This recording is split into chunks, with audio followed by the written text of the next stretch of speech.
At diretsahang pangalan, isang Chinese mobile application ang muling pinag-uusapan matapos nitong kumpirmahin ang pagpapalit ng pangalan. Ano nga bang app ito? Alamin natin yan sa FYI report ni Andy Villaber. Abante Radyo Live Report. Francis Raya, are you dead? Ayan ang English translation ng nag-viral na Chinese app o kilala sa China sa tawag na Silema. Matapos sumikat sa nasabing bansa, nakatawag pansin ito sa international media. At ngayon, tatawagin na itong Dimumu, na dati ng pangalan ng international version. Ang app ay idinisenyo para sa mga taong nakatira mag-isa. Kailangan ng user na mag-check-in tuwing 48 hours. Kung hindi, automatikong ipapaalam sa emergency contact ang posibleng problema. Ang simpleng konseptong ito ang nagpasikat sa application na umabot sa itaas ng paid app chart sa Apple App Store sa China.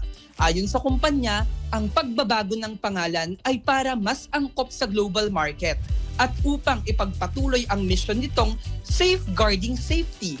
Marami sa social media ang nagulat at may nagsabi pang nawala na ang dating katatawanan ng app. Samantala, may ilan namang naniniwala na ang blunt ng pangalan ang rason ng virality nito. Ang Dimumu ay simbolo rin ng lumalaking bilang ng solo living sa China na nasa humigit kumulang 20% ng mga kabahayan noong 2024.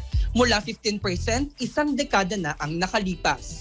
Para sa FYI, ito si Andy Villaver, Abante. Andy, are you dead?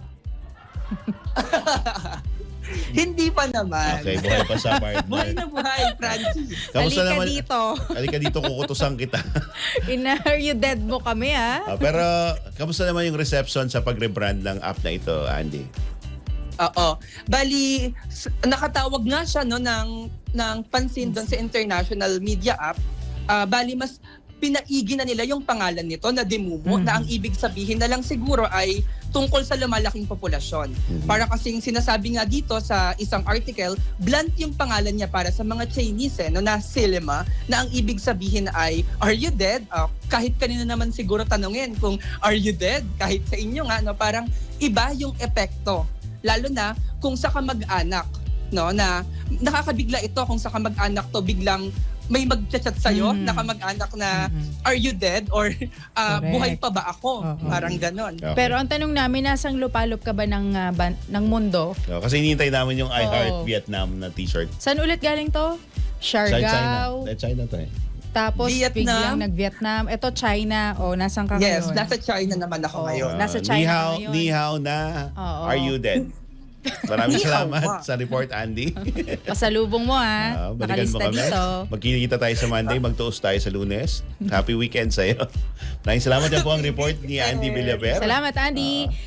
Samantala, speaking of app...